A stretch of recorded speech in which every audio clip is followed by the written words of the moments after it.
Sa Bacolod, Aksyon Radio! Aksyon Radio!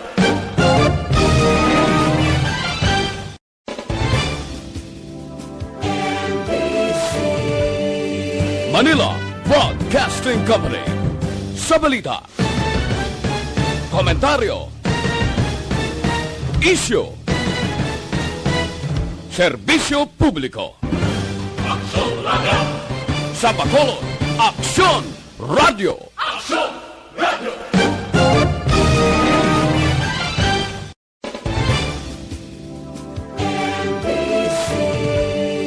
Manila Broadcasting Company. Sa balita, komentaryo, isyu, serbisyo publiko. Aksyon Radio! Sa Bacolod, Aksyon Radio! Aksyon Radio!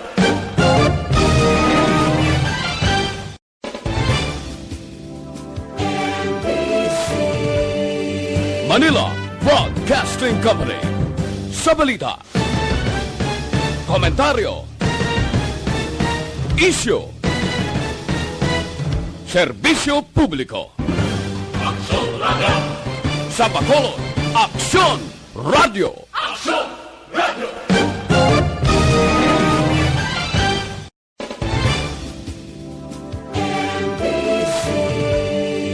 Manila Broadcasting Company. Sa balita, komentaryo, isyu, serbisyo publiko. Aksyon Radio! Sa Bacolod, Aksyon Radio! Aksyon Radio!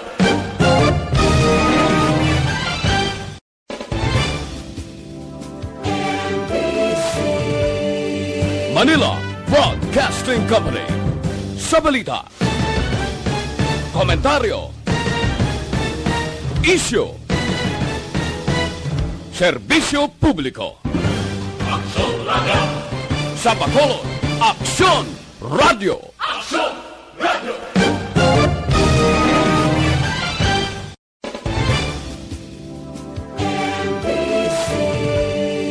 Manila Broadcasting Company. Sa balita, Radio Philippine Standard Time, las 6:36. This time check is brought to you by ACS Manufacturing Corporation.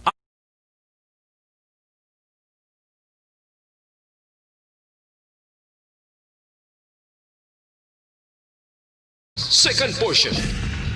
Di kalidad, kag madalong nga mga analisis sa pinakainit na balita sa bilog na probinsya kag nasyon. Action Reports. Second portion. Patas kag balanse na komentaryo sa mga issues kag mga balita nga nagaapekto sa mga pumuluyo sa adlaw-adlaw nga tanan. Action Reports. Second portion. Upod sa veterano kag respetado nga komentarista. Action Fred Salanga. Karon nga adlaw Sabado pitsa 19 na bulan sang Setyembre tuig 2020. Oy, 97 kaadlaw na lang ang nabilin, Pasko na naman, 104 diyas na lang ang nabilin, saylo na kita sa tuig 2021. Anano ang mga balita ka mga isyo nga aton talakayon para karon nga adlaw Sabado. Antes sa mga isyo, pasudlon tanay ang report sang aton patrol. Balita sa patrol. Upod kita kay Aksyon Alvin Graba. Aksyon Alvin. Action Fred, nagapangatubang karon sang kaso robbery kag matapos nag-agaw sang armas sa isa ka gwardiya. Ining 28 anyos nga lalaki nga gingkilala diri kay Frank Buenaflor.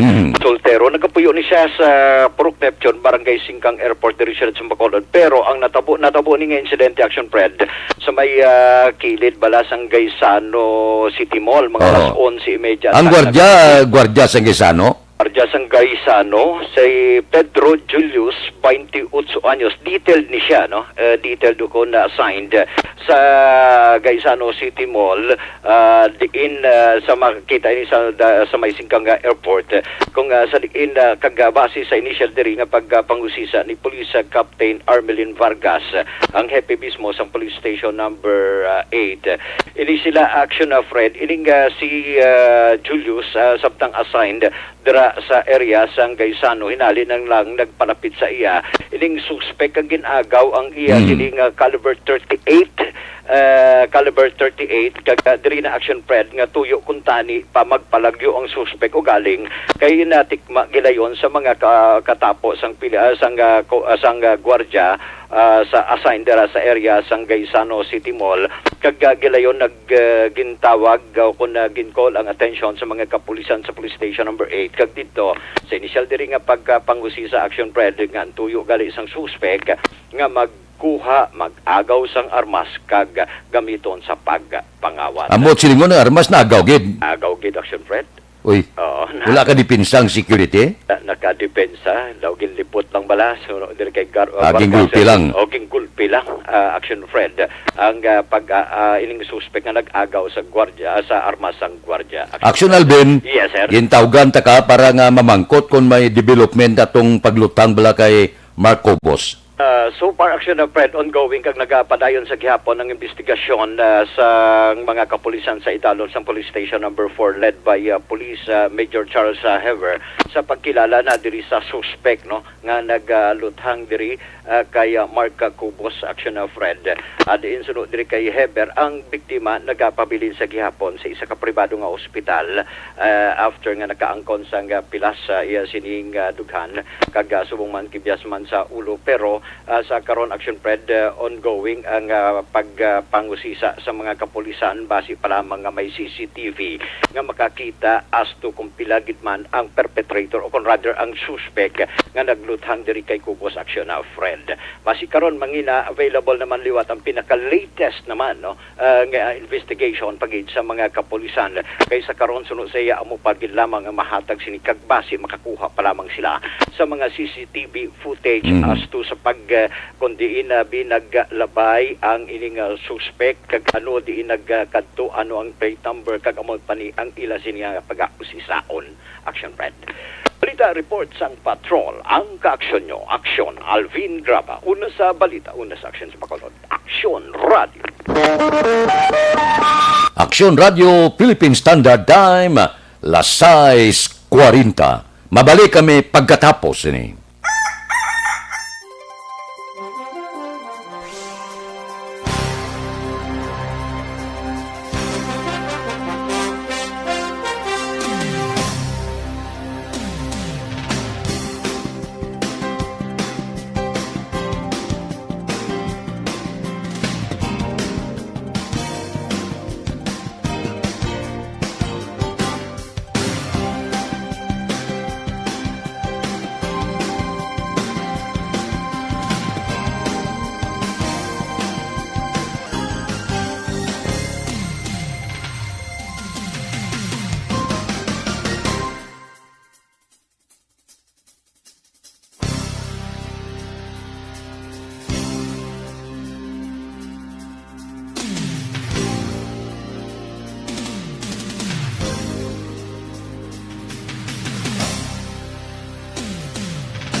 Mga kaaksyon, madapos ang naglaylay na pamaagi at protektahan ang imong kaugalingon batok sa novel coronavirus 2018 o ng COVID-19.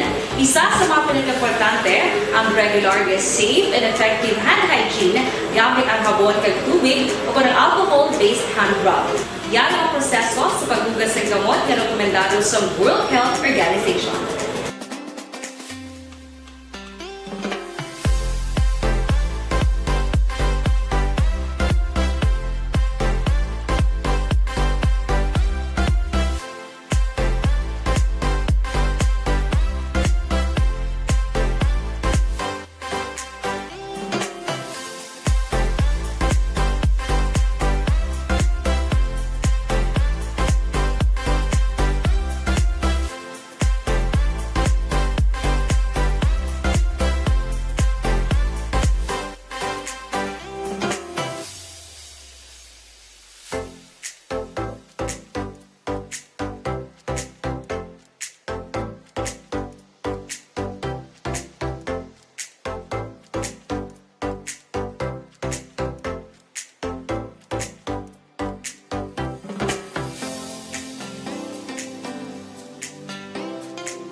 kanyo ang mga aksyon, hindi mo ng WHO Safe Hand Challenge ang gulmahin handa sa Coronavirus 2019. Padayon mga aksyon.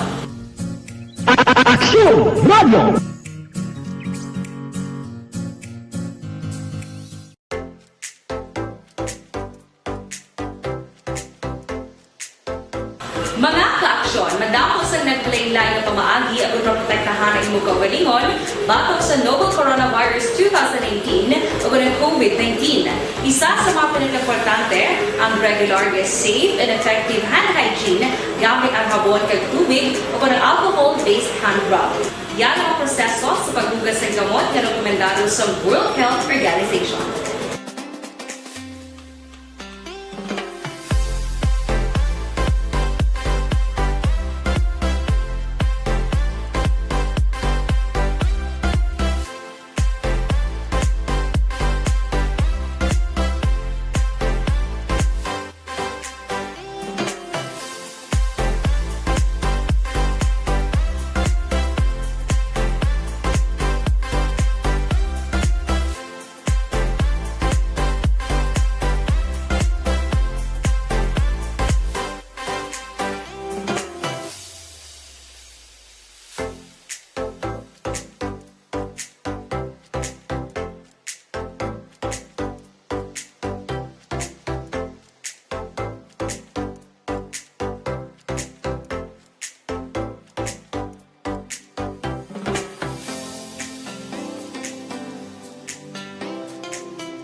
Aksyon Radio Philippine Standard Time, las 6:46 morning sa mga asawa, bana, kabata.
Aksyon Radio Philippine Standard Time, las 6:47 kahapon gamonitor kita sa palayag ni Councilor Cindy Ruas, Chairman sang Committee on Returning Residents.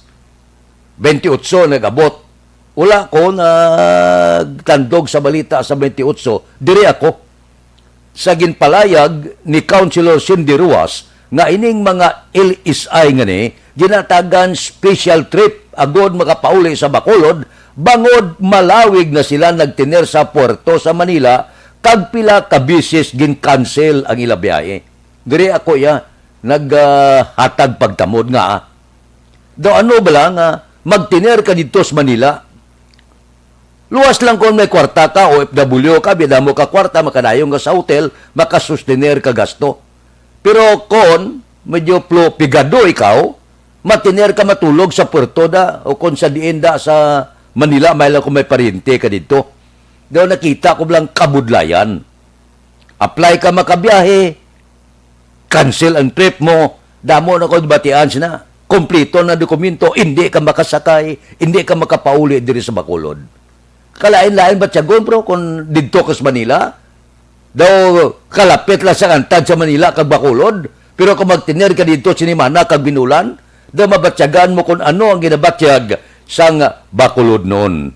No? Purtiamak mo nga kung kulang-kulang kas budget, abi pagkaon mo dito, tiner mo dito, labi na kung wala ka to himata, wala ka parinti, wala ka kilala, por Dios, por Santo, kabudlay sang pangginawi. Bisan sa panghulag mo, lago mo, tanan-tanan do ginapananaw ko, kabudlay gid sang pagpangabuhi. Timayo kay may espesyal nga trip sila nga ginatag, nakapauli sila. Amula na bla ka sakit batyagon kung ma-stranded ka dito. Maayo man nga balita kay suno kay Councilor Cindy Ruas, karon nga bulan daw wala sa Bacolod noon nga natalana kay man na ginpaidalom kita sa Modified Enhanced Community Quarantine. Pero may ara pa kuno mga 300 nagaproseso sa ila travel authority. Di ko mapala uli ini sila ang pangabay bala sa aton mga opisyal sa Bacolod kabay pangatamdon manay sang National IATF na pag-abot diri bisan testingan lang liwat. Hindi ipasiguro lang bala nga negatibo gid. Ang ato niya punto diri nga para safe ba di Bacolod tawab lang nagakatabo subong. Wala taga siling malain ang pagpalauli kay batunon taginas lagi taga Bacolod na. Pero abot silingon bala safety sa kabilugan, safety man sa taga Bacolod. Ipaagit naman sila sa bisan paano Pero testing lang agud nga may ara makita kasiguruhan nga negatibo ini sila sa COVID-19. Labi na gini mga OFW dito puli.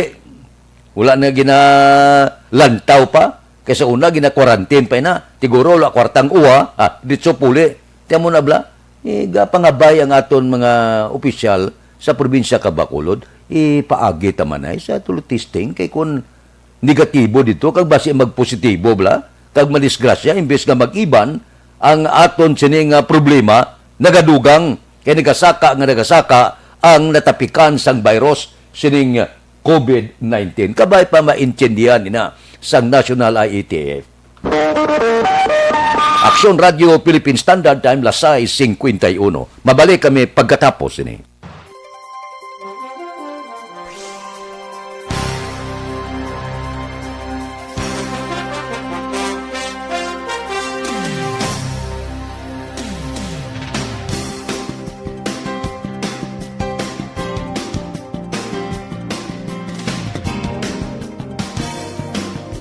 Dinami-dami ng usapin ngayon tungkol sa COVID-19, nangingibabaw ang tanong tungkol sa expanded testing. Ano nga ba ang expanded testing? Bago natin sagutin ito, mahalaga munang malaman natin kung ano ang confirmatory test para sa sakit na COVID-19. Ang Reverse Transcription Polymerase Chain Reaction o RT-PCR ay isang laboratory test na tumutukoy sa mismong virus sa loob ng tao. Ang RT-PCR ang siya lamang test na ginagamit upang makonfirm ang sakit na ito. Kaya nitong alamin kung may virus na sa katawan ng isang tao bago pa man lumabas ang sintomas. Kaya naman sa ating expanded testing, RT-PCR ang ginagamit natin ngayon. Hindi ito katulad ng Rapid Antibody-Based Tests o RATs na tumutukoy lamang ng antibodies sa katawan. Sino-sino ang kabilang sa expanded testing? Sa expanded testing, ang mga sumusunod na mga tao na may history of travel sa isang lugar na may COVID-19 o nakisalamuha sa taong may COVID-19 ay sasailalim sa RT-PCR test. Una, mga pasyenteng may malubha at kritikal na kalagayan. Ikalawa, mga pasyenteng may edad 60 pataas, pasyenteng mayroong ibang sakit, o mga pasyenteng may maselang pagbubuntis. Ikatlo, mga pasyenteng may bahagyang sintomas. At ikaapat, iba pa nating kababayan at mga healthcare workers na walang sintomas ngunit may travel history o contact. Mayroon na tayong mga laboratorio na kayang gumawa ng RT-PCR sa Luzon, Visayas at Mindanao. Sa kasalukuyan, layunin ng ating gobyerno na tumaas pa ang health system capacity ng bansa upang matest sina lolo, lola, kuya at ate na pasok sa populasyong kailangan ng testing. Ginagawa natin ito upang mabigyan ng tama at agarang atensyong medikal ang mga pasyente at para matukoy ang iba pang tao na nakasalamuhan nila. Mahalaga ang pagpapatest sa paglaban sa pandemya, pero mas mahalaga kung mapapanatili ang kalusugan ng ating katawan. Mas mainam kung lalabanan natin to ng sama-sama. Ika nga, prevention is better than cure. Mag-exercise, kumain ng tama, practice cough etiquette, sundin ang 1 meter rule sa physical distancing, maghugas ng kamay, at higit sa lahat, kung maaari ay magstay at home. Samahan kami sa susunod na video para malaman ang kaibahan ng RT-PCR sa RATs.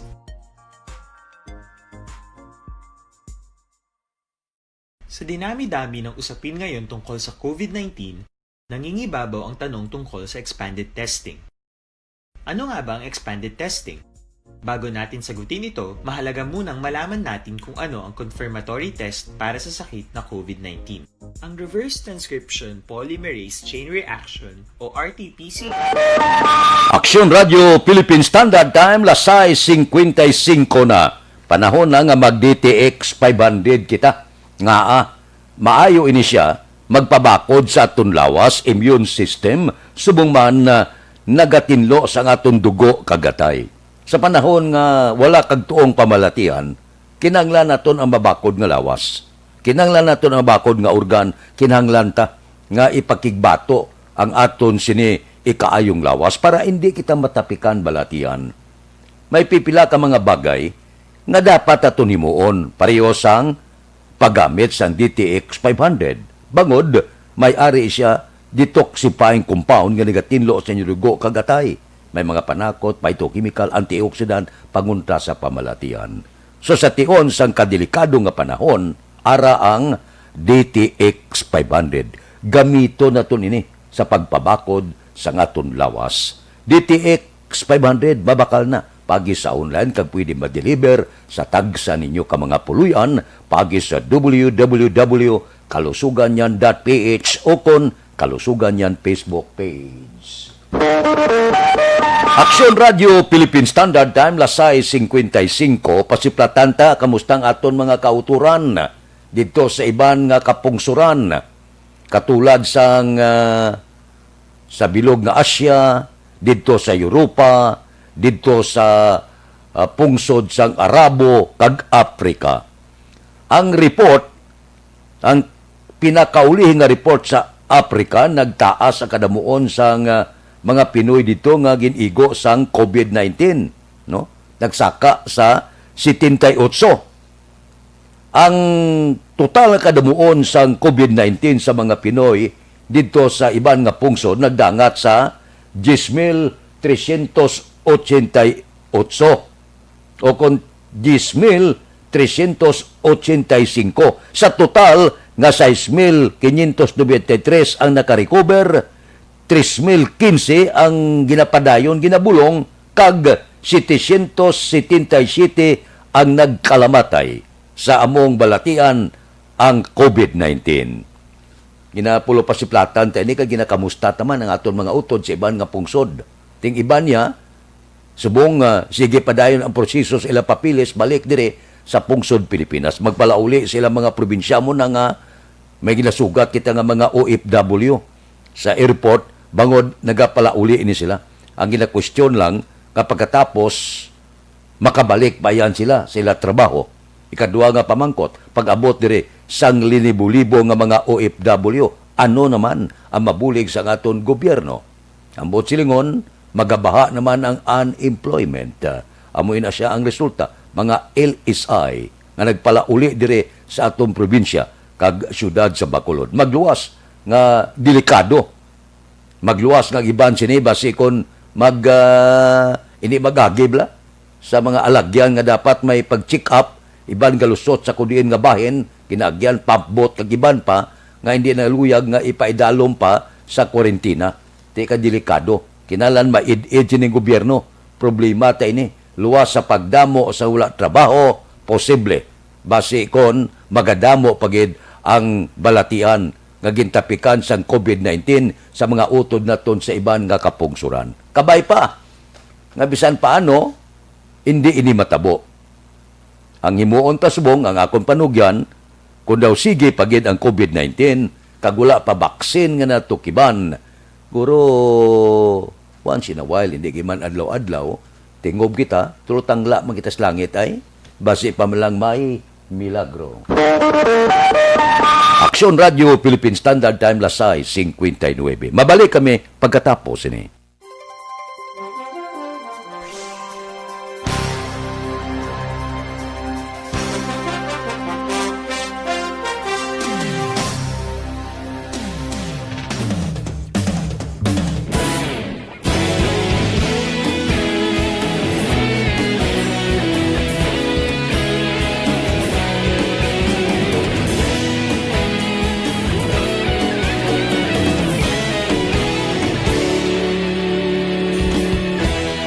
Agapasumbanwa, mapugaw nga hangin nagadapyan na. Ikaw nang ginapamati ang namon ginasandigan. Tingog sang probinsya, kamatuuran ginapalap na. Minsay nga may dala, paglaong kag kasanat. Tinuig na nagligan, ikaw gihapon ang ako nga istasyon. Sa pagbudlak sang adlaw, sa pagtuhaw sang biton.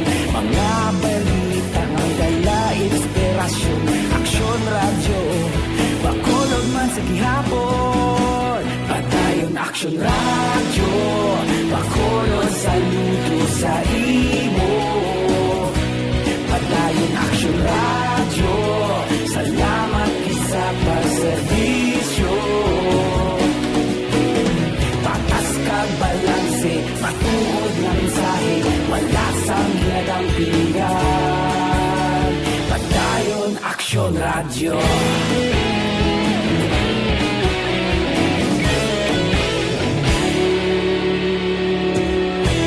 Bakolong nun kag negosanon, inyong pamatian. Stasyon nga nagapalaplag sang kamaturan. Mabakod nga prinsipyo, reporter handa sa serbisyo. Kahapon, karon kag sa gihapon, kita magapadayon.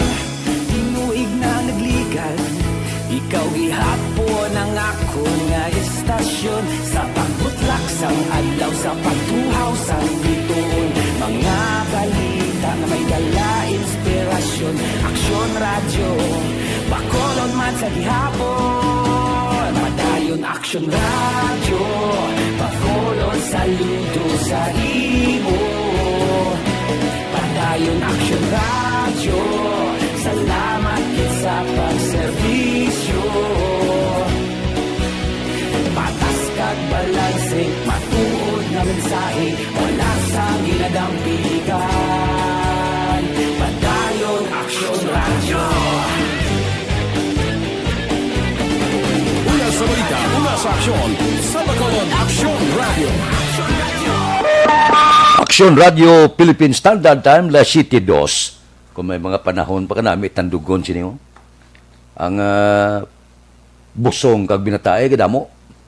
Tinatural Anong himuon na sa iba na? Mga teenager pa iban. Perting pagbusong, kadamo-damo. Perting binatae. Bangod sining COVID-19. Di kagwas balay mo. Di ura-ura ka man silang sulbalay. Galing kay oras talang-alang na. Standby na sa aton Aksyon Balita Morning Edition. Liwat magadulong sa aton sa mga balita lokal, national, international, sports, kag artista. Upod kita. Aksyon Jan Diaz, kag Aksyon Edin Aboso. Aksyon Fred Salanga. Una sa balita, una sa aksyon. Sa Bacolod, Aksyon Radio.